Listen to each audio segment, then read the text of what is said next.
Hello and welcome back to another episode of Warlord TV. We're going to start a 6-part series, alright? And it is on the basics of building a freedom fighter group, alright? Not just a group, but building it and moving on to the operational capabilities of it, selecting targets, and so forth. I'll give you a rundown real quick of the videos that will be following this video. I'm going to refer to some notes here.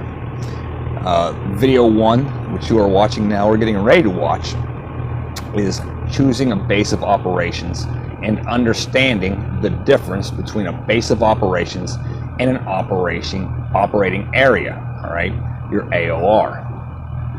Second video is going to be target selection, right?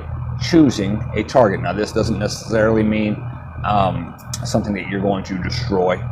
Targeting can be kinetic or non-kinetic. All right, we'll get into that in another video.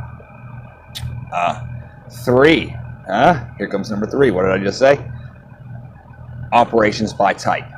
Types of non-kinetic operations versus the types of kinetic operations, and there are multiples of each. Video number 4 will be obtaining operational supplies and operational security, maintaining operational security, which you will see right up here. I'm going to post it right there. OPSEC. No matter what, in every video, in every step, in every phase of operations, from pre-planning to after action report, you must factor in OPSEC. All right. Video number 5 will be reconnaissance of your high value target. Okay, regardless of what that is. And video number 6 will be operational movement or go time. All right. So those are the videos you should look forward to coming up in the next couple weeks, starting with, of course, this one. First, let's get on with this video number 1. Base of operations versus AOR, operating area, area of responsibility. Choose your base of operations based off of you, all right? Not so much other people, but you. And other people do play a factor into this. Sometimes, and you'll see, let's look at Antifa or any of these other groups, these liberal, left-wing, extremist groups. What are some of the things, places they go wrong, some of the things they do wrong? Well, let's get to the rule number 1. Rule number 1, you don't shit where you eat. I'm sure most of you have heard that, especially if you're conservative-minded or you're watching this video. Someone in your life has told you at some point in time, you don't shit where you eat. You'll see people like Antifa, you know, they'll fight for one cause, or BLM, they'll fight for one cause, but the very cause they're fighting for ends up being backfiring in their face, because you can't say Black Lives Matter and then burn down black neighborhoods, black-owned stores, things like this. They're shitting where they're eating, all right? And as you saw in Washington State last year, they were talking about, defund the police, we want to create Chaz, CHOP, all these other things. And what happened? The police were defunded. And then these guys came in, acted like fools, burned things to the ground, and the people said, well, this defunding the police shit's got to go. We need more police. So they actually their actions went against their objectives. All right, it had the opposite response of what they wanted. You don't want to do that, especially as a freedom fighter, because remember, one man's freedom fighter is another man's terrorist. Doesn't matter Where you go in the world, that remains a constant truth. One man's terrorist is another man's freedom fighter. One man's freedom fighter is another man's terrorist. That's the way the game's played. All right? So, what do you want as a base of operations? You want like-minded populace. All right? You want freedom of movement.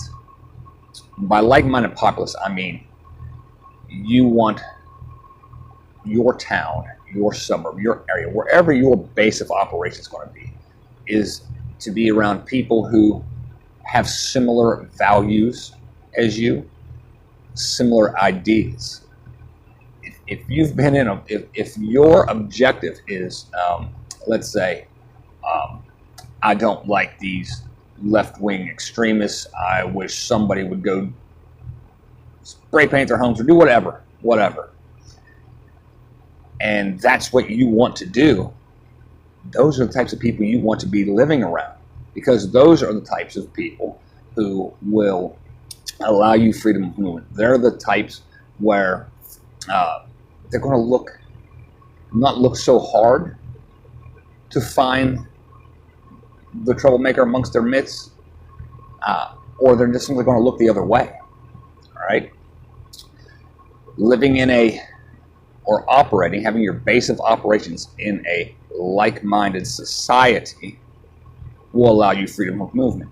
If you are big on the Second Amendment, if you're big on training with body armor, if you're big on training with things that go kaboom,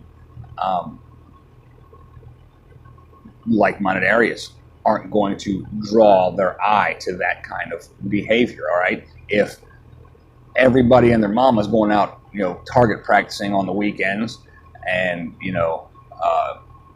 Farmer Joe down the road is frequently using things that go boom to remove stumps from his property. If you got a few good old boys that like to go out and target shoot by the creek, that's where you want to be conducting your training. You have freedom of movement. People won't, you rode down the road with a few ARs in your bed of your truck. No one's going to bat an eye, because most of them do that. You know what I'm saying? So to allow you freedom of movement, you walk into your local firearm store and you say, I need 1,000 rounds of 5.56, 223, 7.62 by 39, whatever it may be. Well, in a like-minded area, they're not going to, awesome, man, going to get some range time in, huh? Yep. There you go. They just doesn't even faze them. Do that in a more liberal leftist area, going to draw scrutiny. All right, so think about that. In a place of like minds, like values, like work ethic, you are more than likely going to blend in unintentionally. You'll just automatically blend in. Places where I go, people wear work boots, flannels, jeans, hard hats. The way you walk is similar. The way you talk is similar. All right? And you don't stand out. Now, if I'm dressed like this and I walked in with steel-toed work boots with my jeans tucked in at the top, that's how Oilfield does, just to keep our jeans from getting tore up by the mud and shit. I walked in with this shirt, a pair of dusty jeans and boots, went into Starbucks. People probably gonna, oh, look at that dude. It's going to draw their eye, because I'm not looking. I don't have skinny jeans. My hair, how short it is one color. So I don't blend in there. But in my like-minded area, like culture, blend in without even thinking about it. Local law enforcement. Local law enforcement in a friendly population center is probably of like mindset. And yes, even some of them And we've seen it overseas. We've seen it here. People look the other way. They don't look in their backyard. Sometimes it's just because they don't want to. All right? So they're more friendly, more sympathetic to the cause, whatever that cause may be. Your operating area. Your operating area is going to be, the population is going to be basically your opposition. They're the ones who are against, for the most part, most of your core values and beliefs. All right? Now, let's say that everybody, you're going to have a few rogues here and there, and you'll have a few conservatives in non-conservative areas, and vice versa. All right, it's just the way it is. But there'll be a greater density of opposition in your AOR, your area of responsibility, your operational area, where you plan on doing things.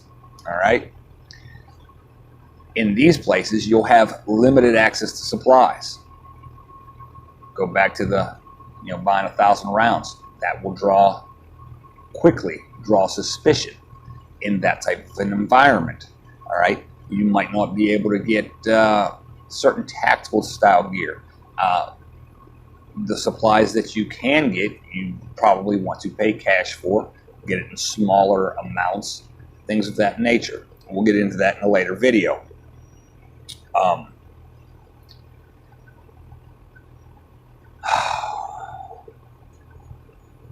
You'll have to plan on blending in. You'll have to intentionally blend in to your operating environment. All right. So if what I'm wearing isn't commonly what is worn in that area, well, then that's a no-go. You don't wear it. Observe, see what people tend to dress like in that area, and mimic that dress. All right. How do they walk? How do they talk? What are the busiest times of day? What types of people are walking around at different types of day? From 9 to 5 or 8 o'clock in the morning until 4:30, 5:30 in the afternoon, it's suits and ties. All right. After 5:30, it's sagging pants and Nikes and hoodies, because all those people that were wearing the suits and ties went home. They left the area. So who's in that area? If you're in a suit and tie at 11 o'clock at night in a somewhat shady area, or even downtown, you're going to catch somebody's eye, because it's after business hours, way after business hours. What is this guy doing here? It draws unwanted attention. You have to think about these things. Local law enforcement in liberal areas,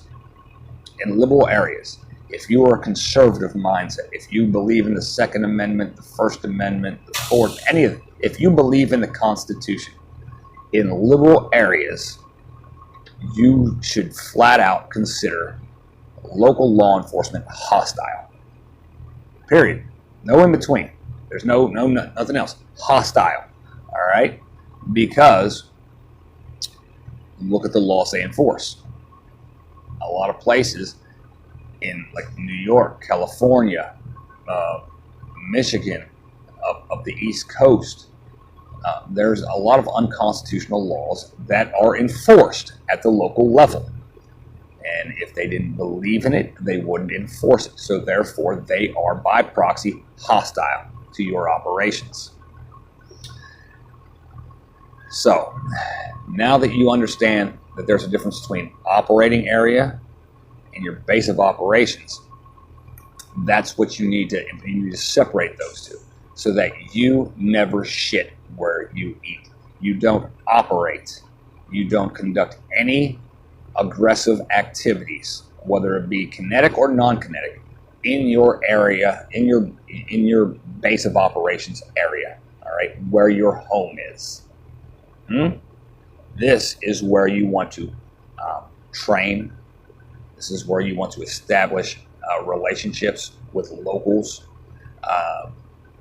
the PTA, join the PTA, the football, help assistant coach on the football team, meet and get to know your local sheriffs and their deputies, your local farmers, your local gas station. This is the place where you want to establish, other like-minded individuals to, one, to be part of your group, and two, to be able to establish additional safe houses should your primary location within your base of operations be compromised. You'll need somewhere to egress. All right? Your area of operations. That is where you do your non-kinetic / kinetic activity, whatever your activity may be. It's outside, it's away, there's distance between here and here. That is where you go. You walk out to the outhouse and take a shit. All right. Thank you for being here. Appreciate each and every one of you. To my baby sharks, Daddy loves you, and I'll see you again soon. I'm out.